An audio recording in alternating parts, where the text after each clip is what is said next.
Hi friends, എല്ലാവർക്കും എൻ്റെ പുതിയ വീഡിയോയിലേക്ക് സ്വാഗതം. താജ്മഹൽ കണ്ടതിന് ശേഷം ഞങ്ങൾ അടുത്തതായി പോയത് ആഗ്ര കോട്ടയിലാണ്. ഇന്നത്തെ വീഡിയോ ആഗ്ര കോട്ടയെക്കുറിച്ചുള്ളതാണ്. മുഗൾ ചക്രവർത്തിയായ അക്ബർ ആഗ്രയിൽ പണി കഴിപ്പിച്ച കോട്ടയാണ് ആഗ്ര കോട്ട. ആഗ്രയിലെ ചെങ്കോട്ട എന്നും അറിയപ്പെടുന്ന ഈ കോട്ട 1983 യുനെസ്കോയുടെ ലോക പൈതൃക കേന്ദ്രങ്ങളുടെ പട്ടികയിൽ ഇടം നേടി. ലോക മഹാത്ഭുതമായ താജ്മഹലിന് 2.5 കിലോമീറ്റർ വടക്കു പടിഞ്ഞാറായാണ് ഈ കോട്ട സ്ഥിതി ചെയ്യുന്നത്. മുഗൾ ഭരണത്തിനു കീഴിൽ ഇന്ത്യയിലെ ഏറ്റവും പ്രധാനപ്പെട്ട കോട്ടയായിരുന്നു ഇത്. ബാബർ മുതൽ ഔറംഗസേബ് വരെയുള്ള മുഗൾ ചക്രവർത്തിമാർ ഇവിടെ നിന്നാണ് സാമ്രാജ്യം ഭരിച്ചിരുന്നത്. 94 ഏക്കർ വിസ്തൃതിയുള്ള ആഗ്ര കോട്ട ഏതാണ്ട് അർദ്ധവൃത്താകൃതിയിലാണ്. കിഴക്ക് വശത്ത് അർദ്ധവൃത്തത്തിന്റെ ഞാൺഭാഗം യമുന നദിക്ക് സമാന്തരമായി സ്ഥിതി ചെയ്യുന്നു. ഇരട്ട ഭിത്തിയുള്ള കോട്ടകളുടെ മതിലുകൾക്ക് 70 അടി ഉയരമുണ്ട്.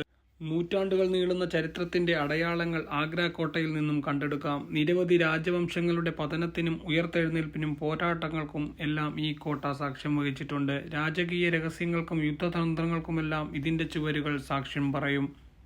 വിശിഷ്ട സന്ദർശകരെ സ്വീകരിക്കാൻ ഉപയോഗിക്കുന്ന ദിവാൻ ഇൻ ഖാസാണ് ഇവിടുത്തെ മറ്റൊരു പ്രധാന കെട്ടിടം.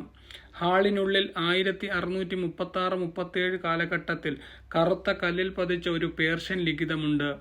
ഇത് ഹാളിനെ സ്വർഗമായും ചക്രവർത്തിയെ ആകാശത്തിലെ സൂര്യനായും താരതമ്യപ്പെടുത്തുന്നു.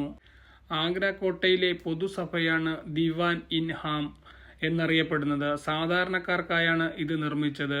1631-40 കാലയളവിൽ ആണിതിന്റെ നിർമ്മാണം ഷാജഹാൻ പൂർത്തിയാക്കുന്നത്. ദിവാൻ ഇൻ ഖാസിന് സമീപത്താണ് മൂസ്മാൻ ബുർജ് സ്ഥിതി ചെയ്യുന്നത്. മുംതാസ് മഹലിന് വേണ്ടി ഷാജഹാൻ നിർമ്മിച്ചതാണ് ഇതെന്ന് കരുതപ്പെടുന്നു. ഇവിടെ നിന്നാൽ നദീക്കരയിലെ താജ്മഹൽ കാഴ്ചകൾ കാണാം. ഷാജഹാൻ തന്റെ ജീവിതത്തിന്റെ അവസാന 7 വർഷം കഴിച്ചുകൂട്ടിയത് ഇവിടെയാണെന്ന് കരുതപ്പെടുന്നു. ആഗ്ര കോട്ടയുടെ തെക്കു കിഴക്കേ മൂലയിലുള്ള മാളികയാണ് അക്ബറി മഹൽ.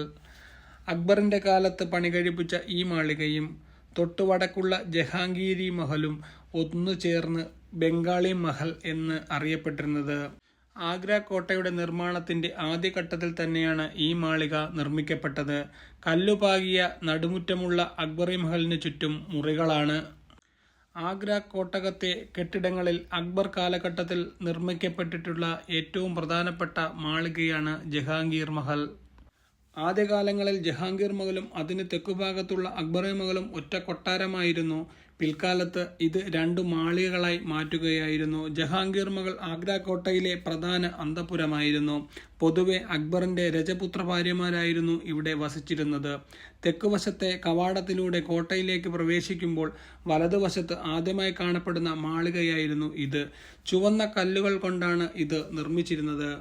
കൂടാതെ ഈ കോട്ടയുടെ വിവിധ ഭാഗങ്ങളിൽ നിന്നും നമുക്ക് അതിമനോഹരമായ താജ്മഹലിന്റെ കാഴ്ചകൾ കാണാനും ആസ്വദിക്കുവാനും കഴിയുന്നു.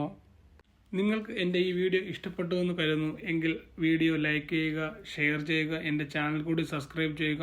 അപ്പോൾ ഈ അടുത്ത വീഡിയോ കാണുന്നവരെ എല്ലാവർക്കും നന്ദി, നമസ്കാരം.